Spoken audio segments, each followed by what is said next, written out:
네, 오늘 부흥에 관한 5번째 메시지를 나누겠습니다. 오늘 제목은 성령님과의 동행입니다. 성령 충만을 다시 사모하고 회복하는 시간이 되었으면 좋겠다라는 바람으로 말씀을 준비했습니다. 성령 충만이란 무엇입니까? 여러분, 성령 충만은 하나님의 사랑이 부어지는 사건입니다. 하나님의 사랑이 부어짐. 사람들 중에는 자기는 술을 마셔도 그 술을 마시는 와중에 주님을 생각할 수 있다. 나는 술을 마시는 와중에도 주님을 사랑한다라고 말하는 사람들이 있습니다. 실제로 그렇게 겪어보았고요. 근데 여러분, 그 논리의 빈약함, 그리고 이 신앙의 모순을 합리화시키려는 그 모습이 얼마나 잘못된 것인지 그것을 파악하는 데는 그리 어렵지 않습니다. 왜냐하면 여러분, 도박을 하면서도 예수님을 떠올릴 수 있습니다. 조금 극단적으로 표현하면 사람을 증오하고 미워하면서 살인하면서도 이것은 성전이다, 거룩한 성전이다, 그러면서 예수님을 떠올릴 수 있습니다. 물론 우리 시대에 그런 사람은 찾아볼 수 없겠지만, 말씀드리고 싶은 것은 얼마든지 핑계를 대려면 죄악을 즐기면서도 나는 예수님을 사랑한다라고 그렇게 말할 수 있다라는 것. 근데 그것이 영적으로 결코 합리화될 수 없다라는 것. 그것은 마치 불결한 방에 성령님을 모시는 것과 같은 것입니다. 근데 성령을 능욕하고 성령님답게 하나님으로 모시지 않으면 거기에는 반드시 하나님의 진노가 일어나게 되어 있는 것입니다. 그러니까 죄악과 거룩한 것이 양립할 수 없고 공존할 수 없다라는 것을 우리가 알게 되는 것이죠. 본문에 보면은 이 술 취하지 말라는 대목과 그리고 성령으로 충만함을 받으라는 이 대목을 나란히 두고 있습니다. 비슷한 면이 있기 때문이에요. 두 상황 가운데. 그리고 이 본문은 세상적인 가치관과 그리스도인으로서 가져야 될 가치관이 성격이 다르다라는 것을 보여주기 위해서 이것을 이렇게 매치를 시켜놓고 있는 것입니다.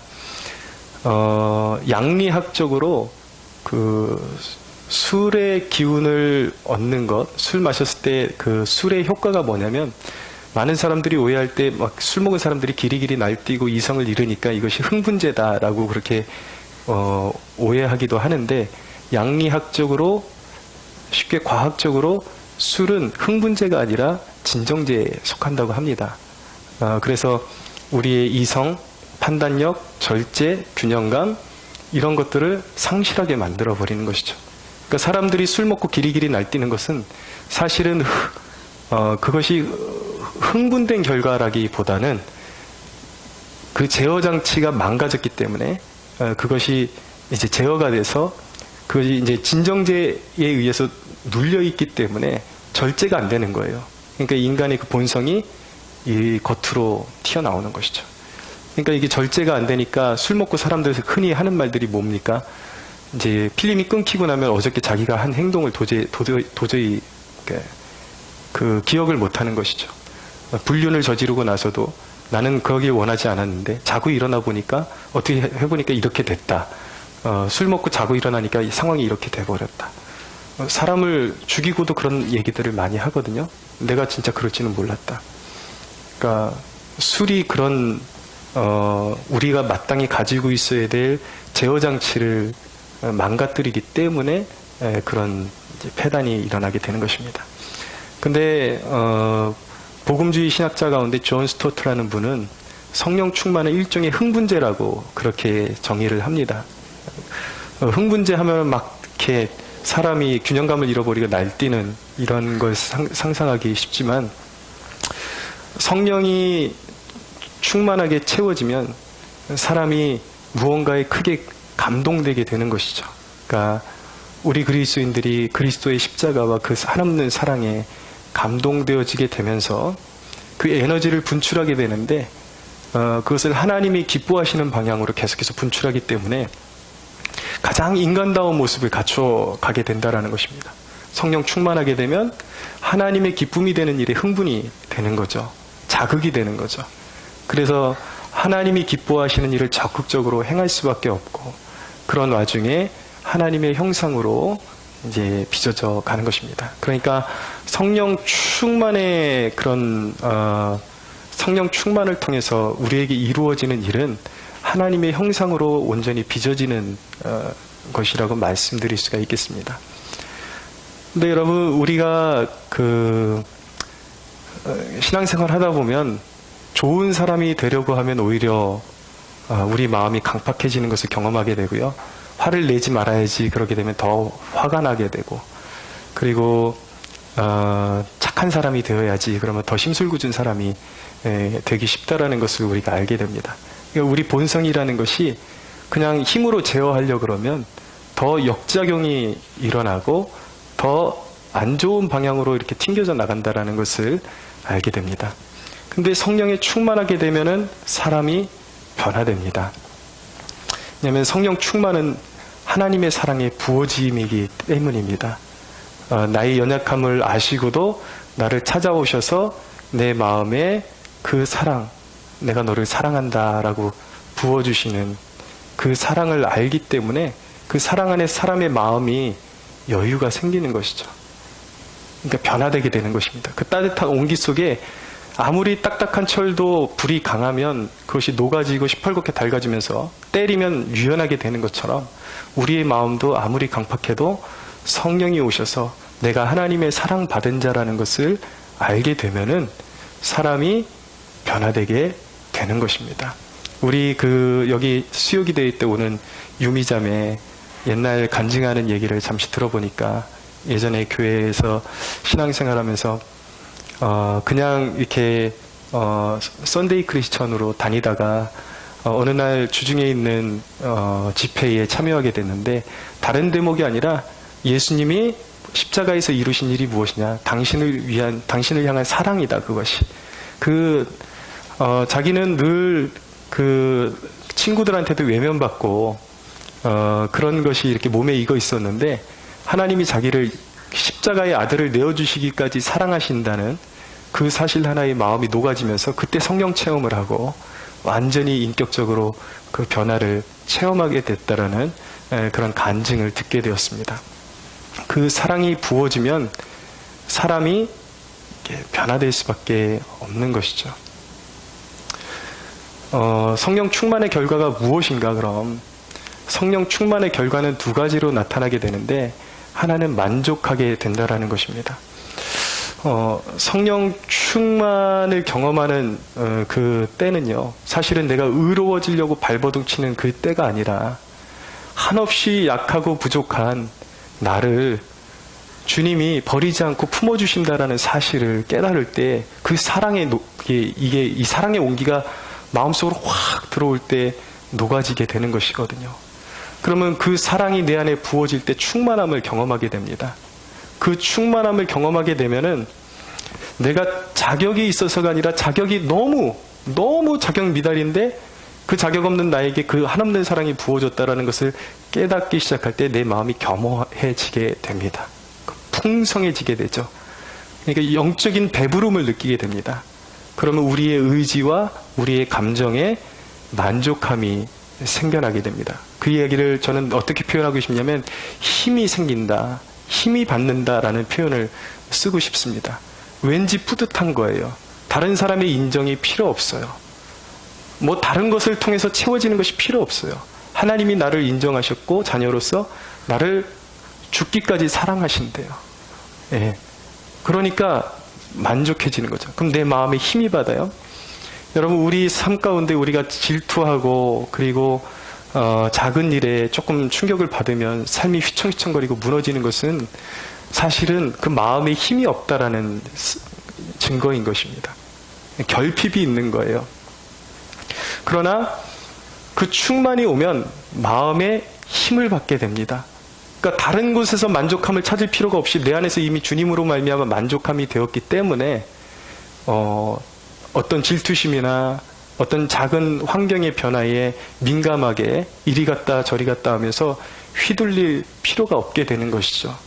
그러니까 그 만족으로 채워지게 되면 심지가 견고해지게 되는 것입니다. 이사야서 26장 3절에 보면 심지가 견고한 자를 하나님이 평강하고 평강하도록 지키시리니 이는 그가 주를 신뢰함이니이다 라고 그렇게 말씀하고 있는 거예요. 그 마음에 주님이 계시고 주님으로 채워져 있기 때문에 심지의 뿌리가 깊어요. 견고해요. 그래서 이 사람은요, 마음의 힘을 받기 때문에 이 성령에 충만한 사람은 세상의 환경에 따라서 휘둘리거나 휘청거리지 않습니다. 견고한 사람이 되는 것입니다. 여러분, 왜 그럴 수밖에 없는가? 충만이라는 것은요, 성령 충만이라는 것은 그리스도와의 연합을 의미하는 것이기 때문에 강하신 왕, 위대하신 왕, 세상을 말씀으로 호령하시고 자연계와 영계를 호령하시는 분과 내가 일치가 돼 있단 말이에요. 그분이 내 안에 계시고 내가 그분 안에 있는 것, 그것이 가장 짙은 농도로 이루어져 있는 상태가 바로 성령 충만의 상태이기 때문에 어떤 역경이 와도 고난이 와도 성령 충만한 사람은 흔들리지 않게 되는 것입니다. 제가 이 말씀을 준비하면서 제 신앙의 여정을 살펴봤는데, 제가 그 성령 처음 받았던 그 20대 중반의 그 시즌에 인생이 가장 공고하고 어려울 때였습니다.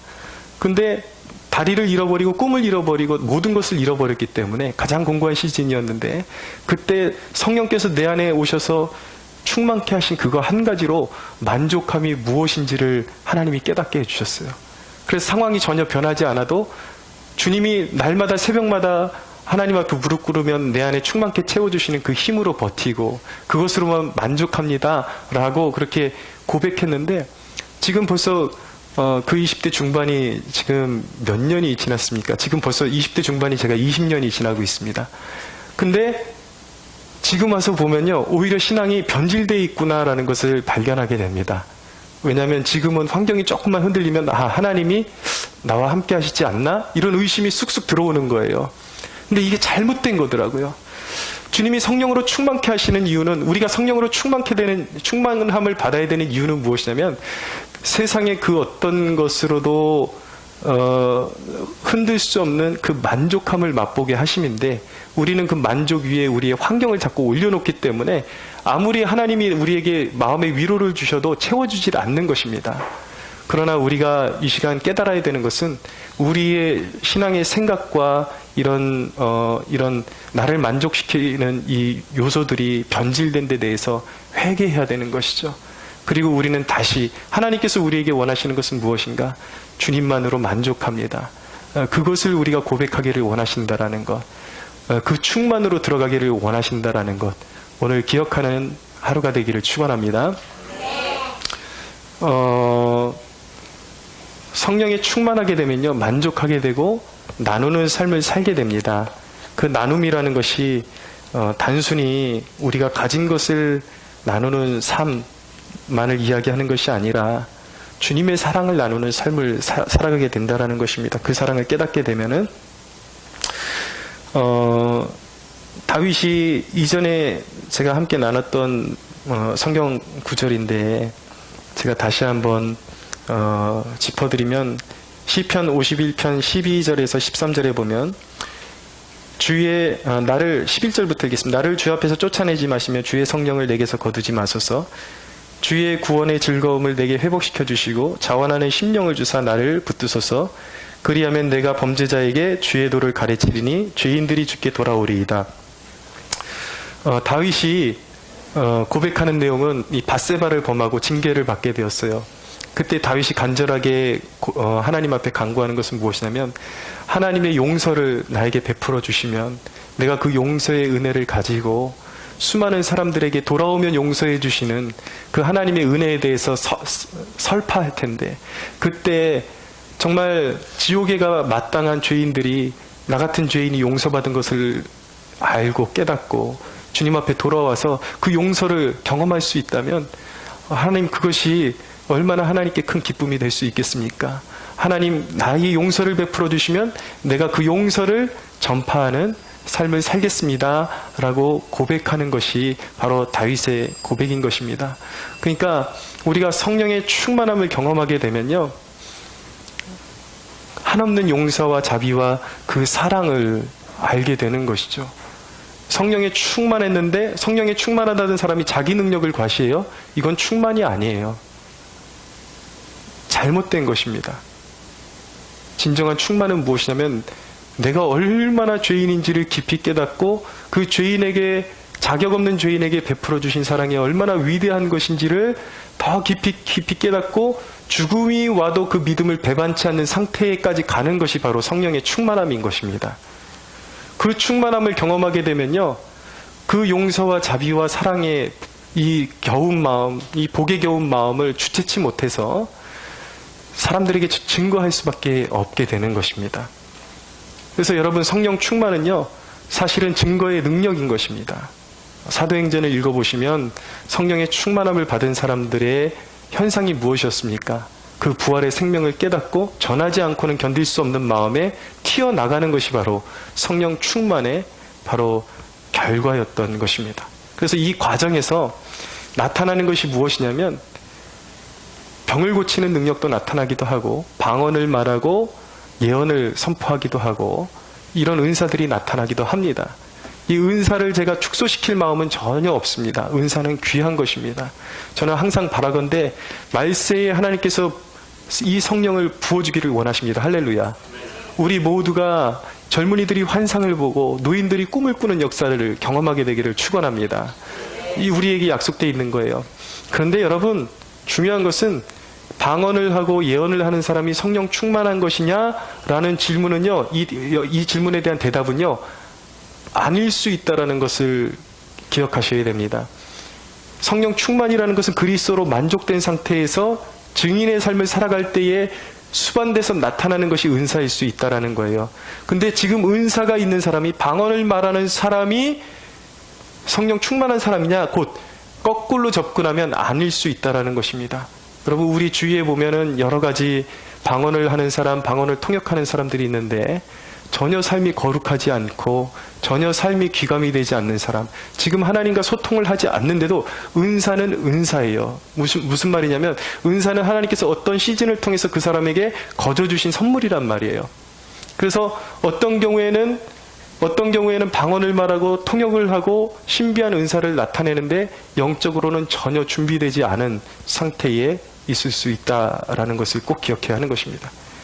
실제적인 사례도 있어요. 제 예전에 알던 동료 목사님 교회에 보면은 은사가 보편적으로 은사 중심의 교회이기 때문에 이 방언을 통역하고 또 직접적으로 직접 계시로 하나님의 음성을 듣고 이런 부부가 있는데 보면은 신앙의 훈련이 전혀 되지도 않은 상태인데 계속 그런 게 들려오는 경우가 있어요.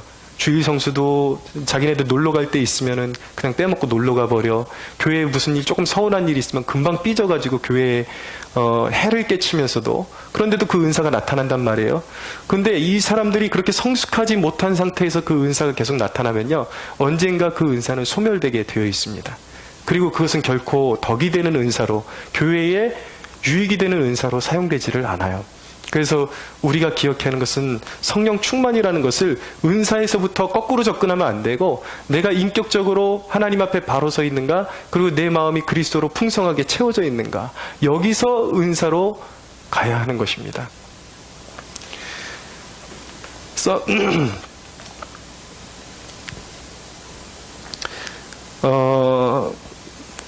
이전에 제가 저도 이제 그런 경험을 이제 하기도 했습니다. 무슨 말이냐면, 이전에 제가 전도사 시절에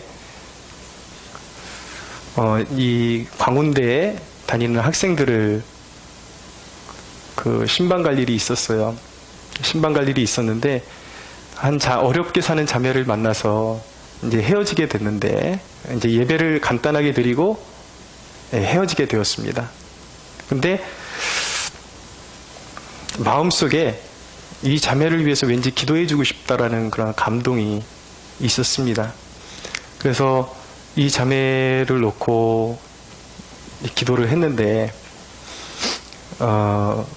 이제 기도를 하려고 그러니까 이 자매가 자기가 몸에 건강이 좋지 않다라고 그렇게 얘기를 해주는 거예요.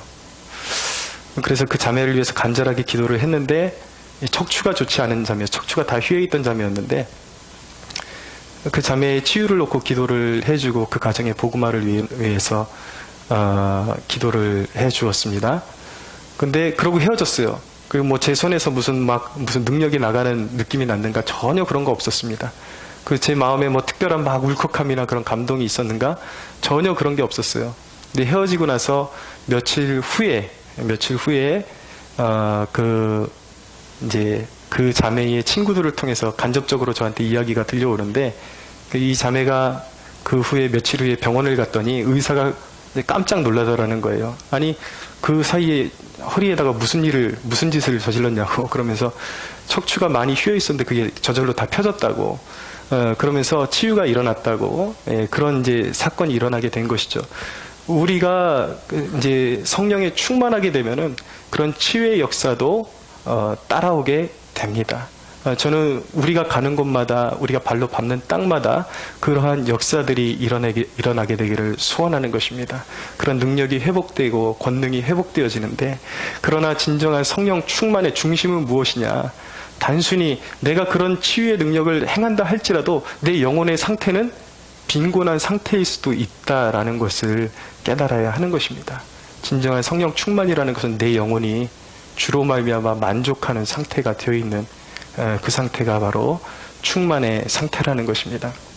그러면 우리가 그 성령 충만을 위해서 우리가 무엇을 해야 성령 충만을 회복하고 성령 충만을 누릴 수가 있게 되는 것입니까? 첫 번째는 믿음이 있어야 하는 것입니다. 말씀 좀 읽어드리겠습니다.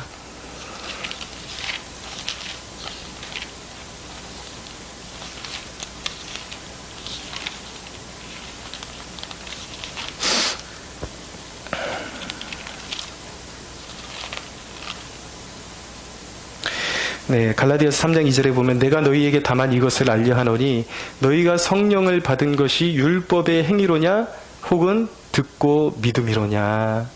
너희가 이같이 어리석으냐 성령으로 시작하였다가 이제는 육체로 마치겠느냐라고 말씀하는 것이죠. 많은 사람들이 오해합니다. 성령 충만받기 위해서는 성령으로 세례를 받기 위해서는 뭔가 특별한 사람들의 세계인 줄 알고 뭔가 특별한 자격이 있어야 되는 줄 아는데 우리가 구원을 받을 때 믿음으로 받듯이 성령도 믿음으로 받는다라는 것입니다. 특별히 자격이 없지만 하나님께서 구하는 자에게 성령을 주실 줄로 믿고 갈급한 영혼으로 사모하는 영혼에게 성령을 부어주십니다. 할렐루야. 두 번째는 회개를 통해서 우리가 성령의 충만으로 들어갑니다. 여러분, 우리가 신앙생활하면서 실족하는 이유가 무엇이냐면 내 뜻대로 되지 않을 때, 내 것을 고집하는 것을 내려놓지 않을 때에 하나님과 내 사이에 걸림이 생기게 됩니다. 장애물이 생기게 돼요.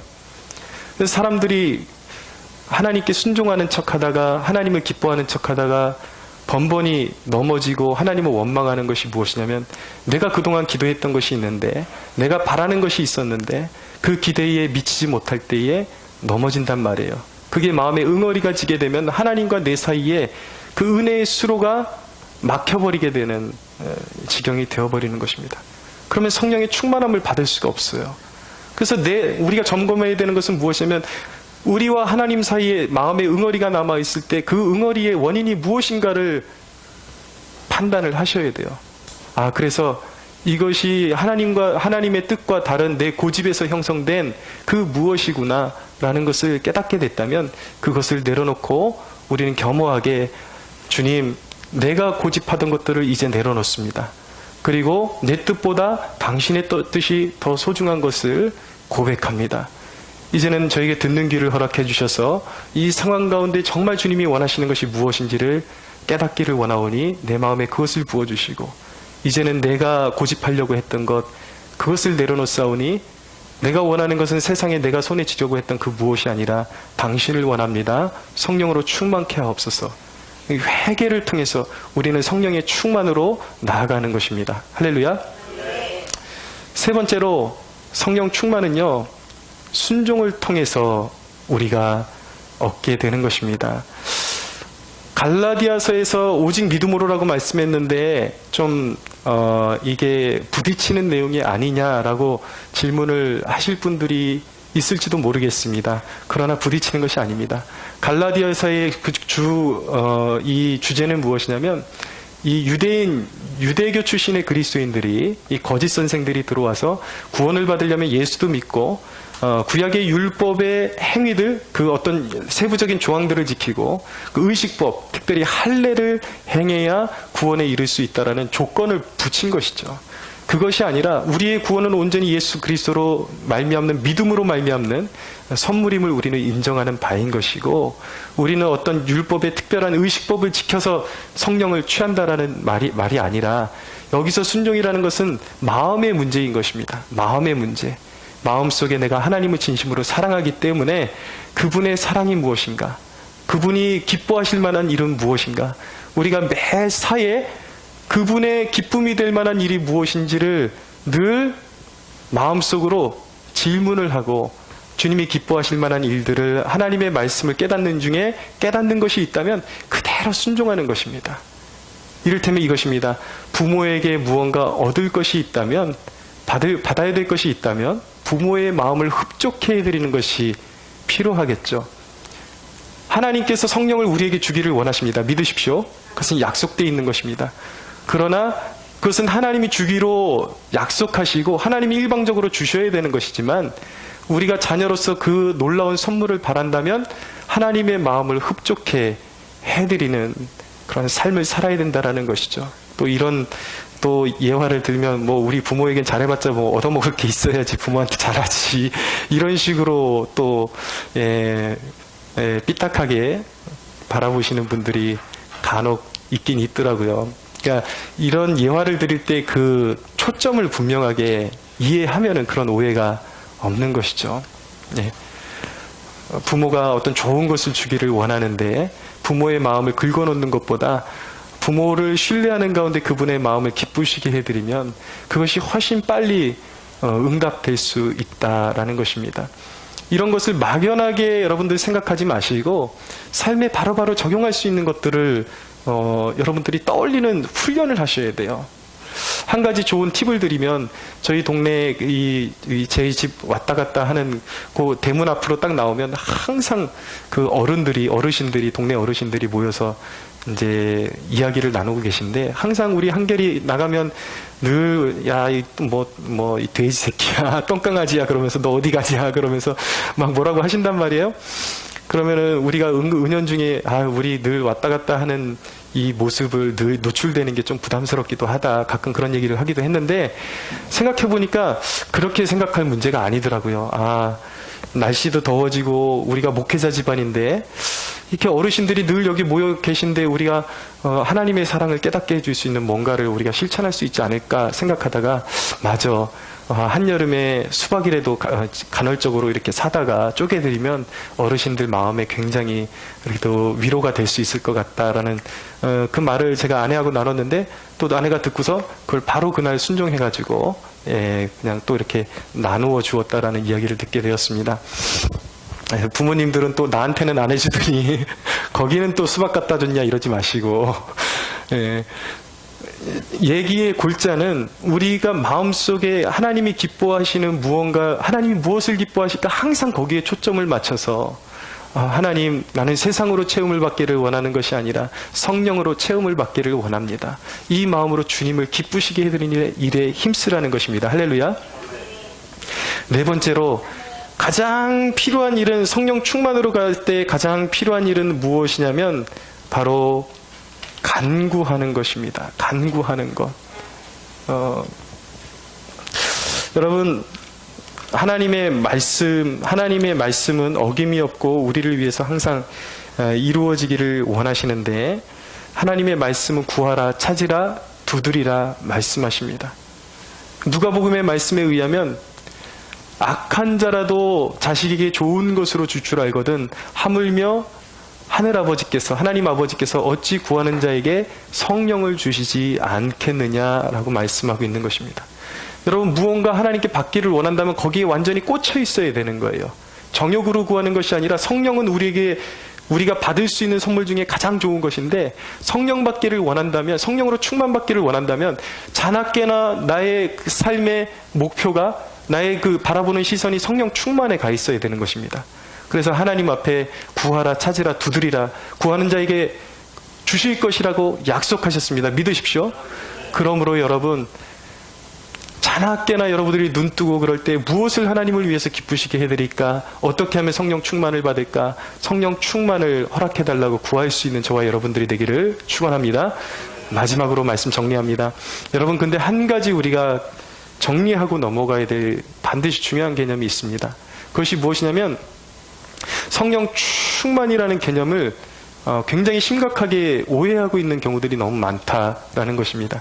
심지어 잘 믿는다는 사람들조차도 성령 충만의 개념을 세상적인 개념과 별반 다르지 않게 생각하는 경우가 있습니다. 물량적으로, 양적으로.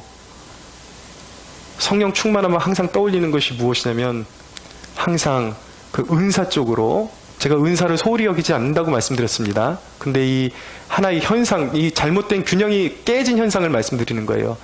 누가 은사가 더 그럴듯한 게 나타나느냐, 그리고 어떤 표면적인 그런 능력이 나타나느냐, 그리고 얼마나 큰 목회를 하고 있느냐, 이것을 따라서, 이 목회의 규모에 따라서 성령 충만한 종이냐 아니냐를 이렇게 가늠하는, 척도로 삼고 있는 은연중에 우리의 마음 가운데 그런 것이 있단 말이에요. 근데 사도행전을 보면은 굉장히 재밌고, 진짜 성령 충만이 무엇인가에 대해서 다시 한번 생각하게 만들어주는 그런 사건들이 있습니다. 제가 그 부분을 좀 소개시켜드리고 싶어요. 소개하고 싶은데, 사도행전 9장 23절 이하에는 이런 말씀이 있습니다. 여러 날이 지나매 유대인들이 사울을 죽이기로 공모하더니 그 계교가 사울에게 알려지니라. 그들이 그를 죽이려고 밤낮으로 성문까지 지키거늘 그의 제자들이 밤에 사울을 광주리에 담아 성벽에 달아내리니라. 사울이 예루살렘에 가서 제자들을 사귀고자 하나 다 두려워하여 그가 제자됨을 믿지 아니하니 바나바가 데리고 사도들에게 가서 그가 길에서 어떻게 주를 보았는지와 주께서 그에게 말씀하신 일과 다메섹에서 그가 어떻게 예수의 이름으로 담대히 말하였는지를 전하니라. 사울이 제자들과 함께 있어 예루살렘에 출입하여 또 주 예수의 이름으로 담대히 말하고 헬라파 유대인들과 함께 말하며 변론하니 그 사람들이 죽이려고 힘쓰거늘 형제들이 알고 가이사랴로 데리고 내려가서 다소로 보내니라. 그리하여 온 유대와 갈릴리와 사마리아 교회가 평안하여 든든히 서가고 주를 경외함과 성령의 위로로 진행하여 수가 더 많아졌다라는 기사입니다. 자, 여기서 우리가 주목해야 될 몇 가지 포인트가 있는데, 하나는 무엇이냐면, 사울이 지금 이게 회심장이에요. 사울이 다메섹에서 예수님을 만나고 회심한 사건, 바로 곧 같은 장에 있는 사건을 제가 말씀드린 것입니다. 사울에게 변화가 일어났어요. 죽이는 자의 위치에서 죽임을 당하는 자의 위치로 바뀌어버렸습니다. 핍박하는 자에서 핍박당하는 자의 위치로 바뀌어버렸습니다. 지금 비참하게 그 살기등등한 사울이, 이 사람이 살려면 성에서 바구니로 매달아가지고 달아내려서 도망가야 될 정도의 신세가 된 거예요. 비참한 신세인 것이죠. 근데 여러분, 이것이 비참한 신세인 것 같지만 하나님이 사도 바울을 향하신 훈련의 한 코스라는 것을 우리가 알아야 되는 것입니다. 분명한 것은 무엇이냐면, 유대인들의 관계에 생명을 그들에게 넘기진 않으세요. 여기에 하나님이 계속 개입하고 계십니다. 생명을 그들에게 넘기진 않으시지만 비참해 보이는 이 일을 면제시켜 주시지 아니하시고 비참하게 도망다니는 이 일을 허락하십니다. 다윗도 그랬죠. 다윗도 사울에게 끊임없이 10몇 년을 쫓김을 받으면서 연단되는 것이죠. 하나님께서 그들에게, 하나님의 사랑하는 종들에게 그 일을 행하시는 이유가 무엇입니까? 사랑하지 않기 때문입니까? 그들이 성령 충만하지 않기 때문입니까? 전혀 그러지 않습니다. 그렇지 않습니다. 고린도후서 1장 9절에 보면, 우리는 우리 자신이 사형 선고를 받은 줄 알았으니 이는 우리로 자기를 의지하지 말고 오직 죽은 자를 다시 살리시는 하나님만 의지하게 하려 하심이라 라고 말씀하고 있어요. 왜 주의 종들에게 이런 연단이 필요합니까? 죽음의 그 순간에서도 세상을 바라보지 않고 하나님만 바라보는 믿음의 뿌리가 그들에게 필요했기 때문이에요. 왜냐하면 사울은 이후에 유럽의 교두보를 뚫어야 될 사람이기 때문에 그에게 더 험난한 훈련이 그에게 필요했던 것입니다. 두 번째 대목은 사울이 그래서 이전에 살기등등한 사람이었기 때문에 형제들의 인정을 받지 못하고 모두가 사울을 피하려고 그랬어요.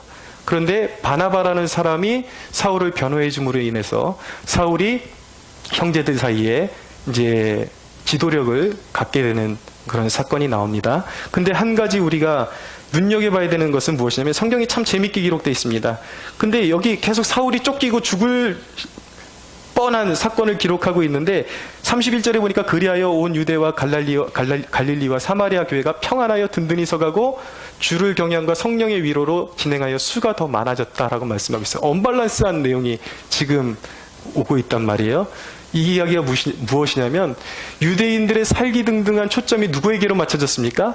사울에게로 맞춰졌어요. 그들의 시선을 사울에게 뺏긴 사이에 나머지 교회들이 평안을 찾게 되었다라는 것입니다. 사울에게 죽을 위기를 주시는 분도 하나님이시요, 교회의 이 유대와 갈릴리 사마리아 교회에 평안을 주시는 분도 동일한 하나님이십니다. 할렐루야. 왜 사울에게는 하나님은 동일한 일을 행하시면서 일석이조의 일을 하고 계신 거예요. 사울에게는 죽음에 넘겨지는 일을 허락하시면서 그를 깊은 연단 속에서 오직 하나님만 바라보는 훌륭한 하나님의 전사로 훈련을 시키는 것입니다. 그리고 하나님의 필요에 의해서 나머지 교회들은 사울을 미끼로 삼아서 또 그 교회들은 평안을 주시고 부흥을 주시는 것이라는 것이죠. 말씀드리고 싶은 것은 이거예요.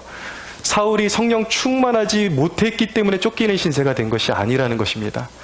유대 교회가 성령 충만했기 때문에만 부흥한 것이 아니라는 것입니다. 그들이 성령 충만한 데는 누군가의 눈물이 있고 고난당하는 그 고난을 통해서 그 응답으로 주어진 성령의 열매를 받아먹는 그러한 교회들도 있다라는 것이죠. 여러분, 오늘날 교회가 성장하는 것은요, 목회자 한 사람의 능력 때문에 결코 성장하는 것이라고 말할 수 없는 것입니다. 누군가의 눈물이 있고 하나님이 그 교회를 통해서 성도들을 보호하고 싶으신 하나님의 뜻이 있기 때문에 그 교회가 부흥하고 성장하는 것이지, 단순히 누군가가 더 성령 충만하기 때문에 교회가 성장하고 누군가는 성령 충만하지 못하기 때문에 고난 가운데 있는 것이 아니라는 것입니다. 동일한 성령의 역사예요. 이것을 볼 수 있는 눈이 우리에게 열리게 되기를 축원합니다. 제가 여기서 목회하면서 고충이 뭐냐면, 제가 페이스북으로 글을 쓰니까 신학생들이 가끔 이 글만 보고 처음에는 목사님 글이 너무 은혜가 됩니다. 목사님하고 대화를 나누고 싶습니다. 그러고서 대화를 요청하고 와요. 교회로 와서 교회 규모와 교회의 이 모습을 딱 보고서는 태도가 확 변해버립니다. 그러면서 하는 행동이 뭐냐면 저를 가르치려고 그래요. 이렇게 하면 교회가 부흥할 수 있는데, 자기가 어느 부서를 맡아봤는데 저는 몇 명에서 몇 명까지 불려봤어요. 미안한 얘기지만 목회자 치고 큰 교회에서 목회해봤을 때 그런 경험 없는 사람이 아무도 없습니다. 제가 더 이상 나가면 제 의의를 드러내는 꼴이 될 수밖에 없기 때문에 더 이상 나가지는 않지만, 하나님의 기준은 그것이 아니라는 것입니다. 성령 충만의 기준은 그것이 아니에요. 성령 충만을 요구하는 것은 우리가 하나님의 뜻 가운데 어떤 사람은 광야를 통과할 수 있는 성령 충만을 주십니다. 어떤 사람에게는 성령의 하나님께서 주시는 열매들을 보존할 수 있게끔 하시기 위해서 성령 충만을 주시는 거예요. 목적이 다른 것입니다. 여러분, 우리에게 왜 성령 충만이 필요합니까? 시대가 어둡잖아요. 험난한 영적인 싸움이 벌어지고 있습니다. 우리가 기도하지만 모든 순간 가운데 우리의 기대가 빗나가는 것 같습니다. 교회에 핍박이 다가오고 있습니다. 지금 교회는 환란으로 더 깊이 들어가면 들어갔지, 이것보다 더 좋은 세계로 들어갈 그런 확률은 많지 않습니다. 많은 사람들이 그래요. 이렇게 기도해도 이렇게 응답이 거꾸로 되는데 무엇하러 기도해야겠나? 아니에요. 그렇기 때문에 우리는 성령 충만해야 되는 것입니다. 왜냐하면 성령 충만을 통해서 이 어두운 세대를 우리는 밟고 일어서서 믿음으로 견뎌야 하기 때문인 것입니다. 할렐루야. 우리에겐 이김의 능력이 필요해요. 성령의 능력이 필요한 것입니다. 사랑하는 여러분, 오늘 이 순간 여러분들 오직 주 예수로 만족할 수 있는 성령 충만의 표상, 성령 충만의 그 위상이 어디에서 가장 크게 나타나는가? 여러분 어떤 외적인 표면적인 능력에서 성령 충만의 위상이 나타나는 것이 아니라 다니엘의 세 친구를 보십시오. 우상에게 절하지 아니하면 불에 태워 죽이겠다 그래도 그리 아니하실지라도 내 생명은 그리스도의 것이요 내 생명은 하나님의 것입니다. 필요 없습니다. 세상 필요 없어. 나는 하나님으로 만족합니다. 이것이 바로 성령 충만의 위상임을 깨닫고 여러분 어떤 핍박이 와도 나는 굴하지 않을 것입니다. 그 믿음을 나에게 부어주십시오. 그 충만을 나에게 부어주십시오. 오늘 그 충만을 얻게 되는 그런 축복이 저와 여러분들에게 임하기를 예수님의 이름으로 축원합니다.